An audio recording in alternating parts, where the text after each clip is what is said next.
नमस्कार, CSK news में आपका स्वागत है। तो दोस्तों, बड़ी अपडेट निकल के आ रही है। आपको बता दें, हम अफगानिस्तान से अमेरिकी सैनिकों के जाते ही भारत ने तालिबान के साथ शुरू की है बातचीत। जी हाँ, बेहद बड़ी खबर निकल के आ रही है। दूसरी बड़ी अपडेट, भारतीय राजदूत ने दोहा में तालिबान नेता से की मुलाकात, औपचारिक बातचीत की प्रक्रिया हम आपको बताएंगे। दूसरी बड़ी अपडेट, अब आईसिस खुरासन के खात्मे के लिए मैदान में उतरा ब्रिटेन। एयर चीफ मार्शल ने किया है बड़ा ऐलान। जी हाँ, जानेंगे इनके बारे में। और इस बीच तीसरी बड़ी अपडेट, पाकिस्तान बनेगा अफगानिस्तान से निकले अमेरिकी सैनिकों का अगला ठिकाना।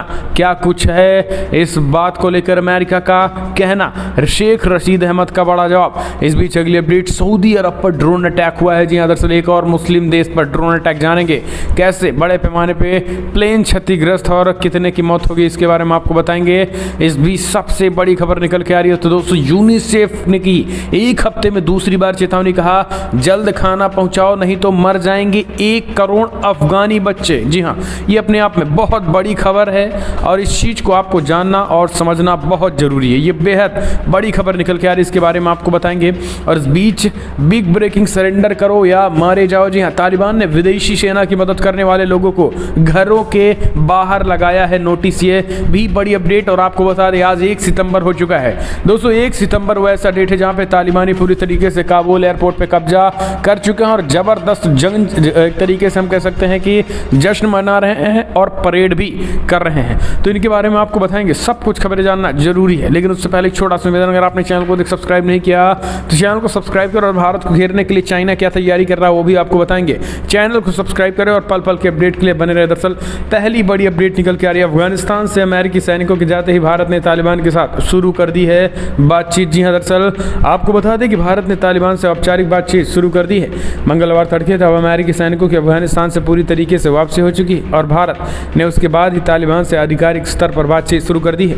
भारतीय विदेश मंत्रालय ने बताया है कि कतर में भारत के राजदूत दीपक मित्तल की मंगलवार को दोहा में तालिबान के नेताओं से मुलाकात हुई है। अमेरिकी विदेश मंत्री एंटनी ब्लिंकन ने कहा है कि अमेरिका कतर की राजधानी दोहा से ही है, अफगानिस्तान के मामलों को देखेगा और भारत को भी अभी ऐसा ही करता दिख रहा है। भारत के विदेश मंत्रालय की ओर से जारी किए गए बयान में कहा गया है कि मंगलवार को भारतीय राजदूत दीपक मित्तल ने कतर की राजधानी दोहा स्थित तालिबान के राजनीतिक कार्यालय के प्रमुख शेर मोहम्मद अब्बास टेनकई से मुलाकात की है और ये मुलाकात तालिबान के अनुरोध पर दोहा स्थित भारतीय दूतावास से हुई है। बयान के मुताबिक इस मुलाकात में सुरक्षा और अफगानिस्तान में फंसे भारतीय नागरिकों की जल्द वापसी को लेकर बातचीत हुई है। अफगान नागरिकों को खासकर अल्पसंख्यक जो भारत आना चाहते हैं उनका मुद्दा भी बैठक में उठा। भारतीय राजदूत मित्तल ने भारत की चिंता को भी तालिबान के सामने रखा। भारत ने कहा है कि अफगानिस्तान की जमीन का इस्तेमाल भारत विरोधी गतिविधियों और किसी भी रूप में आतंकवाद के लिए नहीं होना चाहिए। तो भी एक तरीके से बड़ी अपडेट निकल गई और भारत ने अपना पक्ष रखा और बातचीत को लेकर तालिबान के बीच ये मांगे उठाई और ये बातें कही। अगली अपडेट लेते हैं। तो दोस्तों, ब्रिटेन ने उठाया बड़ा कदम, जाते जाते अपने सैनिकों को छोड़ गया है आईसिस खुरासन के खात्मे के खिलाफ। जी हाँ, ब्रिटेन ने उतार दी है अपनी सेना। दरअसल आपको बता दें कि अमेरिका के बाद अब ब्रिटेन भी अफगानिस्तान के आईसिस खुरासन आतंकियों के खिलाफ एयर स्ट्राइक के लिए तैयारी कर रहा है, जिसकी जानकारी ब्रिटेन के air chief marshal sir Michael Wigston ने सोमवार को दी है। जिसके बाद अब साफ हो गया है कि अमेरिका के साथ यूके भी इस्लामिक स्टेट खुरासन के खात्मे के लिए हमले में शामिल हो गया है। आतंकी संगठन आईसिस खुरासन ने हाल ही में काबुल एयरपोर्ट के गेट के पास 2 आत्मघाती हमले को अंजाम दिया था। इनमें 170 लोगों की मौत हो गई थी, जिनमें 13 अमेरिकी सैनिक भी शामिल थे। और इस हमले के बाद अमेरिका ने तुरंत एक्शन लेते हुए एयर स्ट्राइक शुरू कर दी और आईसिस खुरासन के 2 हाई प्रोफाइल आतंकी ढेर हो गए। इसके बाद ही एक और सैन्य हमले में विस्फोट से भरी गाड़ी को भी निशाना बनाया। अमेरिकी रक्षा विभाग पेंटागन ने युद्धग्रस्त अफगानिस्तान में आतंकी संगठन के कम से कम 2000 लड़ाकों का खुलासा करने के बाद अब ब्रिटेन ने कहा है कि अफगानिस्तान में आतंकी नेटवर्क पर हमला शुरू करने की तैयार हैं। ब्रिटेन के वायुसेना प्रमुख एयर चीफ मार्शल माइक विंगस्टर ने सोमवार द डेली टेलीग्राफ अखबार को बताया है कि ब्रिटेन आईसिस खुरासन के हमलों में शामिल हो सकता है।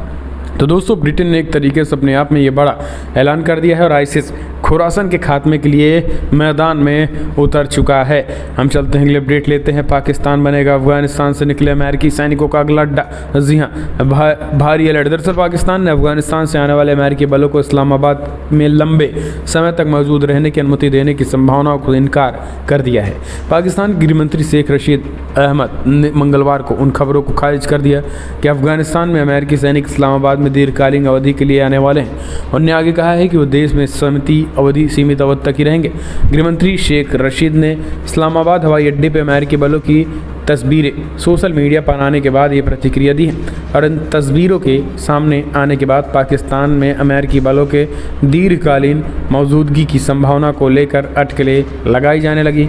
समाचार एजेंसी पीटीआई ने पाकिस्तान के डॉन के हवाले से बताया है कि अहमद ने स्पष्ट किया है कि उनका प्रवास सीमित अवधि के लिए और पाकिस्तान में अमेरिकी सैनिकों को 3 सप्ताह से 1 महीने तक का ट्रांजिट वीज़ा जारी किया गया है। तो ये बड़ी खबर निकल के आ रही है। इससे पहले जमीयत उलमा इस्लाम के प्रमुख मौलाना फजलुर रहमान ने दावा किया कि पाकिस्तान इस्लामाबाद में अमेरिकियों के लिए होटल बुक कर रहा है और कहा है कि मुशर्रफ युग लौट रहा है। इस अटकल को अहमद ने खारिज कर दिया है। तो ये बड़ी विपक्ष ने बड़ा दावा किया है। अगली अपडेट, सऊदी अरब एयरपोर्ट पर ड्रोन अटैक हुआ है। जी हाँ, बड़ी खबर निकल के आ रही है। दरअसल सऊदी अरब स्थित एयरपोर्ट पर ड्रोन अटैक हुआ है कल, जिसमें 8 लोग गंभीर रूप से जख्मी हो गए और वहीं एक यात्री विमान को भी जबरदस्त नुकसान हुआ है। सऊदी अरब की आधिकारिक मीडिया के मुताबिक यमन में हुती विद्रोहियों के खिलाफ जारी जंग के दौरान अब सऊदी अरब के एयरपोर्ट को निशाना बनाया गया है। यमन में यूती विद्रोही और सऊदी अरब की सेना के बीच युद्ध चल रहा है। इस बीच समाचार एजेंसी एपी के मुताबिक अभी तक किसी भी दल ने हमले की जिम्मेदारी नहीं ली है। बीते 24 घंटे में ये दूसरी बार है जब इस तरीके का हमला किया गया है। हालांकि जब पहली बार एयरपोर्ट को निशाना बनाया जाए तब किसी भी विद्रोही दल ने हमले की जिम्मेदारी नहीं ली थी। यमन में ईरान समर्थित शिया विद्रोहियों से लड़ने वाले सऊदी नेतृत्व वाले संगठन गठबंधन में हमले विस्तार से नहीं बताया गया और ना ही हताहतों के बारे में कोई स्पष्ट जानकारी दी गई है। तो ये बड़ी खबर, सऊदी में आखिर कहाँ से अटैक हुआ अभी भी इसके बारे में कोई जानकारी नहीं। लेकिन यमन के जो संघर्ष खास करके यमन के जो विद्रोही गुट हैं उनके द्वारा माना जा रहा है कि ये शिया विद्रोहियों से ने ही यमन पर अटैक किया है। अगली अपडेट्स, बड़ी खबर निकल के आ रही है। तो दोस्तों, एक बार फिर से हफ्ते में दूसरी बार चेतावनी दी है। यूनिसेफ ने कहा जल्द खाना नहीं पहुँचा तो 1 करोड़ अफगानी बच्चे मर जाएंगे। तालिबान अब निर्विवाद रूप से अफगानिस्तान का मालिक बन चुका है, लेकिन सवाल उठ रहा है कि वो आखिर तालिबान अब देश को कैसे चलाएगा। अमेरिका पहले ही अफगानिस्तान के करीब 10 अरब डॉलर की संपत्ति को फ्रीज कर चुका है और न इन सब के बीच यूनाइटेड नेशन की एजेंसी और बच्चों के लिए काम करने वाली संस्था यूनिसेफ ने पिछले 10 दिनों में लगातार दूसरी बार अलार्म जारी करते हुए कहा है कि अगर अफगानिस्तान को फौरन मानवीय सहायता उपलब्ध नहीं करवाई गई तो 1 करोड़ बच्चे मरने की कगार पर पहुंच सकते हैं। यूनिसेफ ने कहा है कि अफगानिस्तान में करीब 1 करोड़ ऐसे बच्चे हो गए हैं जिन्हें जल्द से जल्द मानवीय मदद की ज़रूरत है, नहीं तो उनकी स्थिति काफ़ी ज़्यादा खराब हो सकती है। संयुक्त राष्ट्र की संस्था यूनिसेफ के अफगानिस्तान प्रतिनिधि हर्बे लुडोविक डी लीसो ने कहा है कि अफगानिस्तान में 1 करोड़ बच्चे बचपन की तमाम सुविधाओं से तो वंचित ही हो चुके हैं और उनके पास जीने के लिए भी संसाधन नहीं है और अगर इन वैश्विक समुदाय जल्द से जल्द मदद नहीं पहुंचाता है तो उनकी स्थिति दयनीय हो सकती है। तो ये दोस्तों आपको बता दें कि यूनिसेफ एक हफ्ते में दूसरी बार इस तरीके के हम चलते हैं अगले अपडेट। तो दोस्तों, श्रीलंका का खजाना हुआ खाली, खाने पीने के संकट में लग गया है आपातकाल। जी दरअसल चाइना में खूब घुस रहा था श्रीलंका, करारा झटका। श्रीलंका एक कठिन आर्थिक संकट से जूझ रहा है। श्रीलंका ने खाद्य संकट से लेकर आपातकाल का ऐलान कर दिया है क्योंकि प्राइवेट बैंकों के पास आयात के लिए विदेशी मुद्रा की कमी हो गई है। राष्ट्रपति गोटबाया राजपक्षे ने कहा है कि उन्होंने चीनी, चावल और अन्य आवश्यक खाद्य पदार्थों की जमाखोरी रोकने के लिए आपातकालीन नियम कानूनों में बदलाव कर दिए हैं। दरअसल आपको बता दें कि न्यूज एजेंसी एपी की रिपोर्ट के मुताबिक राजपक्षे ने सेना के एक शीर्ष अधिकारी को धान, चावल, चीनी और अन्य उपभोक्ता वस्तुओं की आपूर्ति के समन्वय के लिए आवश्यक सेवाओं के आयुक्त जनरल के रूप में नियुक्त किया गया है। आपको बता दें कि आपातकाल का ऐलान चीनी, चावल, प्याज और आलू की कीमतों में तेज वृद्धि के बाद उठाया गया है, जबकि दूध, पाउडर, मिट्टी का तेल और रसोई गैस की कमी के कारण दुकानों के बाहर लंबी कतारें लगी रही हैं। इस बीच अगर बात करें श्रीलंका सरकार के खाद्य पदार्थों के जमाखोरी रोकने के लिए भारी जुर्माने का प्रावधान किया गया है और यह संकट तब सामने आया है जब 2 करोड़ की आबादी वाला देश कोरोना वायरस की बड़ी लहर से जूझ रहा है। श्रीलंका में एक दिन में 200 से अधिक लोगों की कोरोना की चपेट में आने से मौत हो गई। असल में श्रीलंका में 2020 में कोरोना महामारी के कारण अर्थव्यवस्था में रिकॉर्ड 3.6% की गिरावट दर्ज की गई है। अगली अपडेट लेते हैं तो दोस्तों, भारत को जल थल नभ में घेरने की ड्रैगन कर रहा है कोशिश। सामने आई चीन की खुफिया साजिश की रिपोर्ट। दरअसल अफगानिस्तान में युद्ध अब जाकर खत्म हुआ है, लेकिन चाइना पिछले कई सालों से उस युद्ध की तैयारी कर रहा है जो इस धरती पर विनाश ला देगा। जाहिर है कि चीन के निशाने पर भारत और अमेरिका है। चाइना अगले चंद सालों में अमेरिका को पछाड़कर विश्व की सबसे बड़ी अर्थव्यवस्था बन जाएगा, लेकिन इन सब के बीच अब पता चला है कि चीन काफ़ी तेज़ी से अपना शस्त्रागार बढ़ा रहा है, खासकर न्यूक्लियर हथियारों से भारत को घेरने की कोशिश कर रहा है और अमेरिका पर प्रेशर बढ़ा रहा है। ऐसे में सवाल यह है कि क्या चीन ने अगले युद्ध की तैयारी शुरू कर दी है और क्या ड्रैगन के इस न्यूक्लियर खेल में दुनिया का विनाश निश्चित है। पिछले दिनों खबर आई थी कि चाइना अपने देशों में 3 अलग अलग हिस्सों में काफ़ी तेज़ी के साथ 250 से ज़्यादा इंटरकॉन्टिनेंटल मिसाइल साइलोम बना रहा है और इसकी सैटेलाइट तस्वीरें भी जारी की गई हैं और दावा किया गया था कि चाइना ने अपने परमाणु शस्त्रागार में ऐसे परमाणु हथियारों की जखीरा जमा कर लिया है जहां से वो पूरी दुनिया में कभी भी कहीं भी बरसा सकता है। हम चलते हैं अगले अपडेट। सरेंडर करो या मारे जाओ। जी हाँ, तालिबान ने विदेशी सेना की मदद करने वाले लोगों को घरों के बाहर लगाया नोटिस दिए। बहुत बार तालिबानियों का फरमान। दरअसल अमेरिका ने 2 दशकों तक आखिरकार अफगानिस्तान में अपने मिशन को समाप्त कर दिया है, लेकिन जो लोग तालिबान द्वारा चलाए जा रहे शासन से पीछे रह गए हैं, एक बार कठिन समस्या को झेलना पड़ रहा है। तालिबान के लड़ाके घर घर जाकर ऐसे लोगों की तलाश कर रहे हैं जिन्होंने अमेरिकी और सहयोगी बलों की मदद की है। लड़ाके ऐसे लोगों के घरों के बाहर एक चिट्ठी या कहीं के एक नोटिस लगा रहे हैं जैसे सरेंडर या मरने की चेतावनी दी गई है। डेली मेल की रिपोर्ट के मुताबिक दरवाजों पर लगाए गए नोटिस में लोगों को तालिबान द्वारा बुलाई जाने वाली अदालतों में जाने को कहा गया है ताकि उन्हें उनकी सज़ा दी जा सके और इस नोटिस में चेतावनी दी गई है कि अदालत में उपस्थित नहीं होने पर मौत की सज़ा दी जाएगी। डेली मेल इस तरीके से नोटिस को प्राप्त करने वाले कई लोगों से बातचीत कर रहा है। अगली अपडेट लेते हैं तो दोस्तों, अफगानिस्तान के हालात पर पैनी नजर रखे उच्च स्तरीय समूह पीएम मोदी के निर्देश पर हुआ गठन। जी हाँ, दरअसल आपको बता दें कि अफगानिस्तान में बदलती स्थिति देखते हुए प्रधानमंत्री ने उच्च स्तरीय समूह का गठन कर दिया जो भारत के तत्कालीन प्राथमिकताओं पर ध्यान केंद्रित करेगा। तो दोस्तों, पीएम मोदी ने सबसे बड़ा कदम उठाया है। प्रधानमंत्री मोदी के निर्देश पर एक उच्च स्तरीय टीम का गठन किया गया है। दरअसल आपको बता दें कि उच्च स्तरीय विदेश मंत्री, राष्ट्रीय सुरक्षा सलाहकार और वरिष्ठ अधिकारी शामिल हैं। इसमें अफगानिस्तान में फंसे भारतीयों की सुरक्षित वापसी और भारत खिलाफ आतंकवाद फैलाने में अफगानिस्तान की धरती का इस्तेमाल न होना भी शामिल है। इस बीच इस मामले में जुड़े उच्च पदस्थ सूत्रों के मुताबिक समूह में शामिल प्रमुख मंत्रियों और संस्थाओं को प्रधानमंत्री ने निर्देश दिया था कि अफगानिस्तान में उभरती स्थिति को ध्यान में रखते हुए भारतीय हितों पर ध्यान केंद्रित करें। प्रधानमंत्री ने निर्देश पर गठित उच्च स्तरीय समूह पिछले कुछ दिनों में नियमित रूप से बैठक कर रहा है। ग्रुप की बैठक से जिन प्रमुख मुद्दों पर ध्यान केंद्रित किया जा रहा है उनमें अफगानिस्तान से भारतीयों की सुरक्षित वापसी, अफगान नागरिकों की यात्रा, विशेष रूप से हिंदू और सिखों जैसे अल्पसंख्यक समुदाय हैं।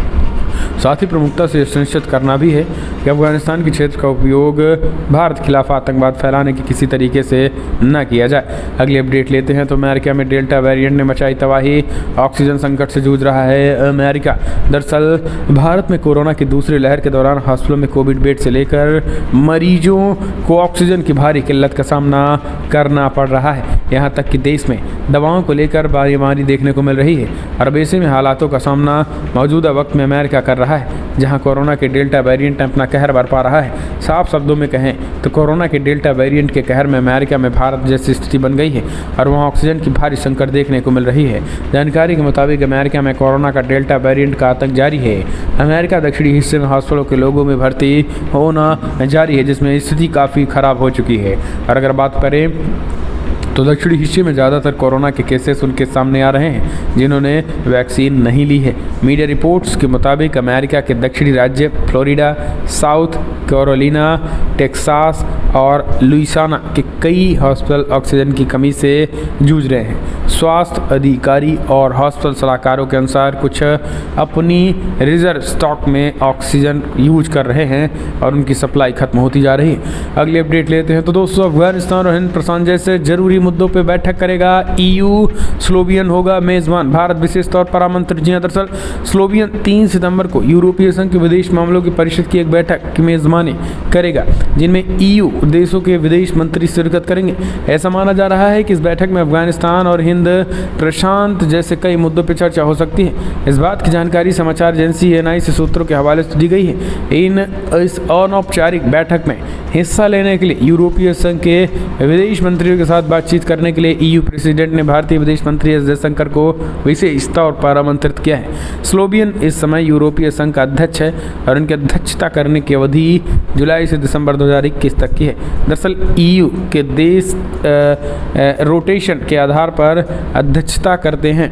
EU, चाइना, अफगानिस्तान, इससे स्लोवियन की अध्यक्षता दिसंबर तक रहेगी और इस बैठक का उद्देश्य हिंद प्रशांत क्षेत्र में चीन के बढ़ते प्रभाव को कम करने के लिए चर्चा पर काम करता है। तो ये बड़ी अपडेट, हम चलते हैं अगली खबर ले लेते हैं। तो दोस्तों, बड़ी खबर निकल के आ रही है, अफगानिस्तान में इस मामले में भारत से मुकाबले बुरी तरीके से पिछड़ गया है अमेरिकी सेना। जी हाँ, दरअसल ITBP के जवान जब काबुल छोड़कर भारत लौट रहे थे तो अपने साथ ही अपनी भारतीय दूतावास में तैनात 3 स्निफर डॉग को भी लेकर आए हैं। भारतीय वायुसेना ने काबुल से ये सफल रेस्क्यू ऑपरेशन चलाया था, लेकिन सुपर पावर अमेरिका की सबसे शक्तिशाली सेना यहीं पर भारत के बुलंद इरादों को सामने पिछड़ती नजर आई। सोमवार को जब अमेरिकी सेना ने अफगानिस्तान को आखिरी विदाई ली तो दर्जनों सॉर्बिश डॉग को उनके ही हाल पर छोड़कर चले आए हैं और अब एनिमल वेलफेयर ग्रुप उन्हें तालिबानी शासन के बीच उन्हें वहां से निकालने की कोशिश कर रहा है। अमेरिका में पशु प्रेमियों की ओर से कुत्तों के इस तरीके से उनके हाल में छोड़ कर आने की काफ़ी आलोचना भी हो रही है। अमेरिका में जानवरों के कल्याण से जुड़े काम करने वाले समूह अमेरिका सेना के दर्जनों सर्विस डॉग को अफगानिस्तान में छोड़कर निकल आने के फैसले की कड़ी निंदा भी कर रहा है। हालांकि अब अमेरिका जो है इसमें भी कोई राजनीति कर रहा है, इस तरीके की भी खबर निकल के आ रही है। अगली अपडेट लेते हैं। तो दोस्तों, अफगानिस्तान पर अमेरिकी राष्ट्रपति जो बाइडन का बड़ा ऐलान निकल के आया। जी हम आपको इसके बारे में बताएंगे, लेकिन इस बीच पश्चिम बंगाल चुनाव बाद हिंसा मामले में CBI कोर्ट ने दर्ज 10 और FIR रजिस्टर की। अब तक 31 केस हो चुके हैं। पश्चिम बंगाल में विधानसभा चुनाव के बाद हुई हिंसा के मामले में केंद्रीय अन्वेषण ब्यूरो CBI ने मंगलवार को 10 और FIR दर्ज कर ली है और इससे पहले रविवार को CBI ने 7 मामले दर्ज किए थे। CBI इस मामले में अब तक 31 FIR दर्ज कर चुकी है।